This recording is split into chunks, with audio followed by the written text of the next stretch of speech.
Salam saudara-saudara, berjumpa kembali bersama dengan saya dalam kasih-Nya. Apa kabar kita semua? Saya berdoa kabar kita selalu baik-baik saja. Amin. Dan apapun menjadi aktivitas kita sepanjang hari ini, kiranya kita diberkati oleh Tuhan dengan melimpah-limpah. Amin. Video kali ini saya mau bagikan bagi kita video cuplikan yang sangat luar biasa. Bagaimana saudara detik-detik Menteri Agama mengumumkan dan menyampaikan kepada seluruh umat Kristen lewat sosial media, mengucapkan selamat hari wafatnya Yesus Kristus dan juga selamat hari Paskah. Dengan demikian saudara, yang diucapkannya ini bahwasanya pemerintah telah menyetujui bahwa Yesus orang Kristen bukanlah Isa orang Islam, tetapi Yesus adalah Tuhan itu sendiri. Dia telah mati, dikatakan selamat hari Paskah, artinya dia telah bangkit. Itulah Yesus Kristus Tuhan kita. Dan gara-gara ini saudara, kali nama lari ketar-ketir tentang hal ini. Seperti apa cuplikan? Langsung kita simak cuplikan berikut ini. Salam, salam sejahtera bagi kita semua. Yang saya hormati umat Kristiani sebangsa dan setanah air, saya mengucapkan selamat memasuki Trihari Suci Paskah bagi seluruh umat Kristiani.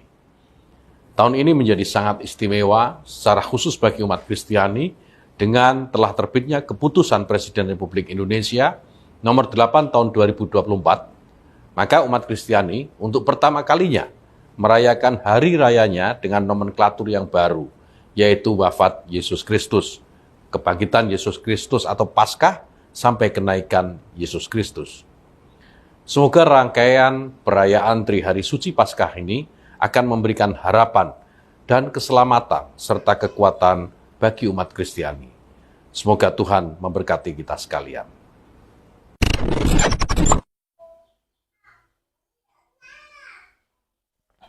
Dari video ini kita bisa mendapatkan dua hal penting.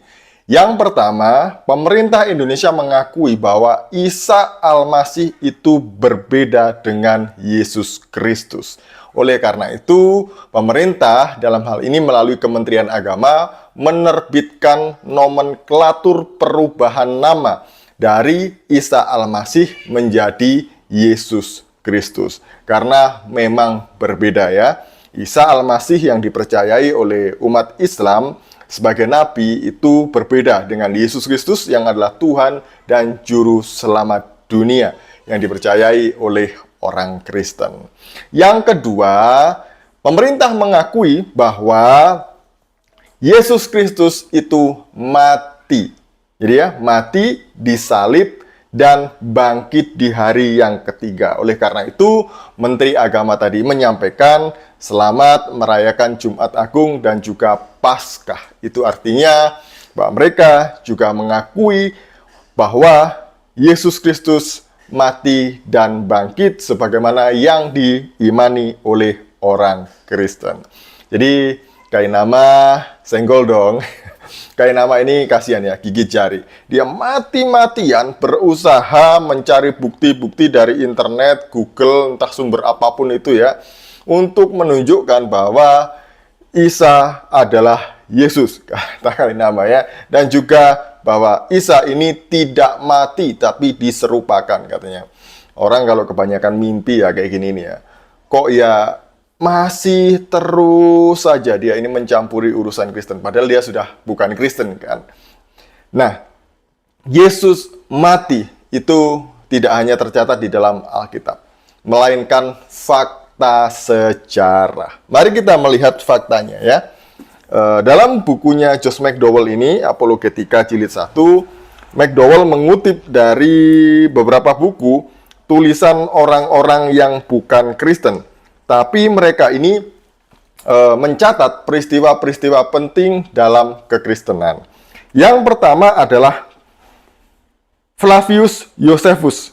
Jadi dia lahir tahun 37 Masehi. Dia adalah seorang sejarawan Yahudi. Jadi masa hidupnya masih dekat dengan Yesus. Dia dalam bukunya The Antiquities mengatakan demikian, pada masa inilah Yesus, seorang manusia bijaksana, kalau boleh disebut manusia, karena dia adalah pelaku berbagai perbuatan yang luar biasa, pengajar orang-orang yang menerima kebenaran dengan sukacita. Dia telah menarik banyak orang Yahudi maupun orang bukan Yahudi. Dia adalah Kristus. Ketika Pilatus, atas desakan orang-orang penting di antara kita, telah menghukumnya di kayu salib, mereka yang mengasihinya sejak semula tidak melupakan dia, karena dia telah menampakkan diri lagi kepada mereka dalam keadaan hidup pada hari yang ketiga, sebagaimana yang telah diramalkan oleh para nabi Allah, sama seperti puluhan ribu hal lainnya tentang dia. Dan kaum Kristen yang dinamai demikian menurut namanya belum juga punah sampai hari ini.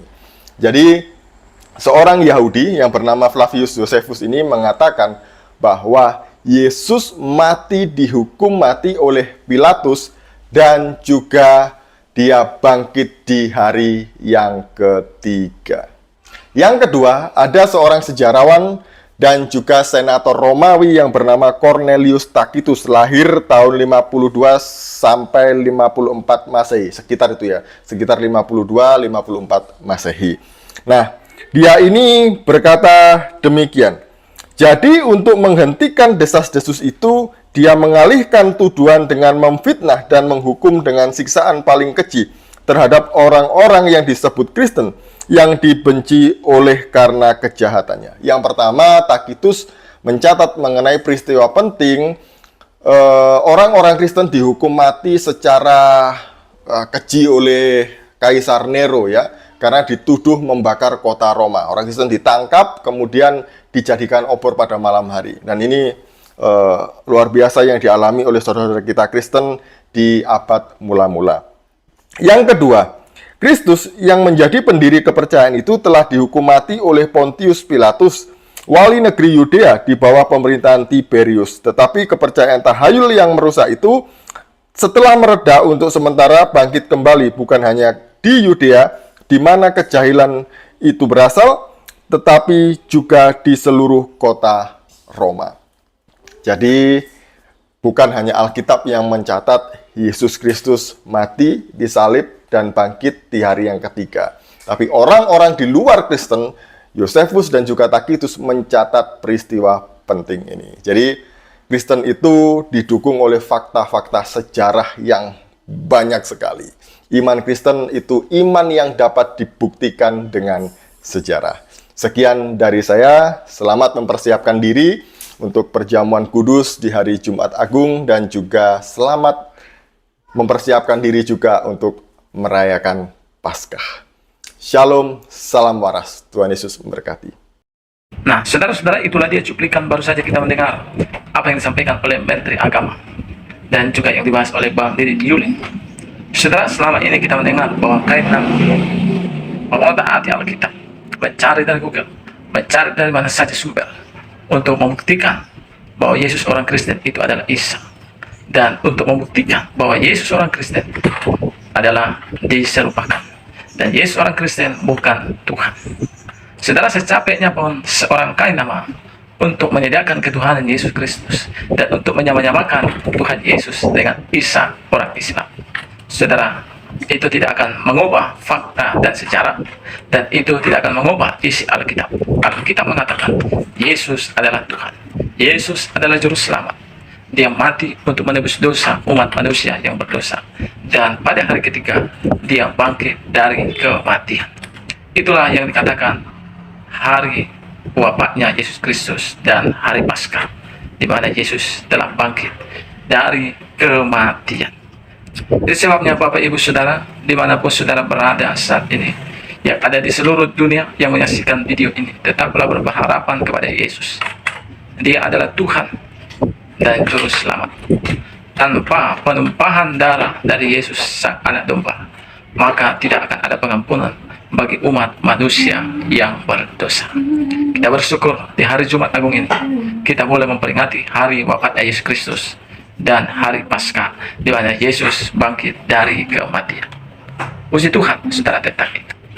Hati-hati saudara, di zaman yang semakin canggih, Dan di akhir zaman ini akan banyak nanti penyesat-penyesat yang akan menyesatkan orang-orang percaya.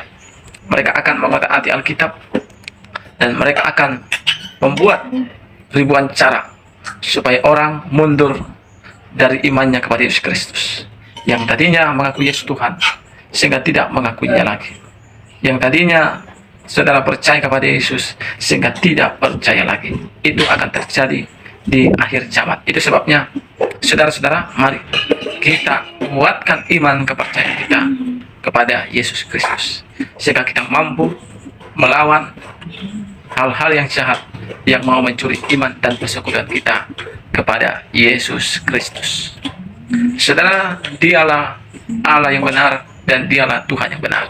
Alkitab katakan tidak ada seorang pun yang telah naik ke surga selain daripada Dia yang turun dari surga. Siapakah Dia? Yesus Kristus.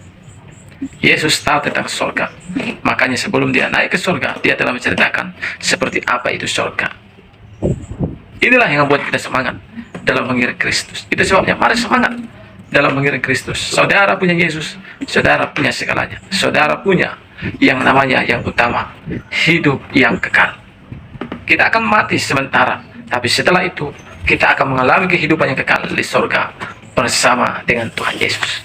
Kiranya lewat video ini saudara, dimanapun kita berada, apapun aktivitas kita, kita semua diberkati. Tuhan memberkati kita. Shalom. Saya mau berdoa bagi saudara dimanapun saudara berada saat ini. Angkatlah tangan saudara. Bapak, aku berdoa buat setiap orang-orang yang mendengar video ini, biarlah mereka diberkati, sehingga mereka yang tidak percaya kepada Yesus, mereka boleh percaya bahwa Yesus adalah Tuhan, dan mereka menerima Yesus sebagai Tuhan dan Juru Selamat, sebab Dialah Juru Selamat dunia yang mengampuni dosa umat manusia. Firman-Mu berkata, tanpa penumpahan darah tidak akan ada pengampunan. Karena itu Tuhan, Engkau menumpahkan darah-Mu yang mahal. Engkau menebus kami bukan dengan emas dan perak, tetapi dengan darah Yesus yang mahal. Tuhan, terima kasih, Engkau baik. Begitu besar kasih-Mu akan kami, sehingga Engkau mengaruniakan Yesus Tuhan, supaya kami memperoleh hidup yang kekal. Terima kasih Tuhan, berkati mereka yang menyaksikan video ini. Tuhan memberkati. Dalam nama Yesus kami berdoa. Amin. Terima kasih saudara sudah menonton video ini. Tuhan memberkati kita semua. Shalom dan sampai jumpa di video berikutnya. Haleluya.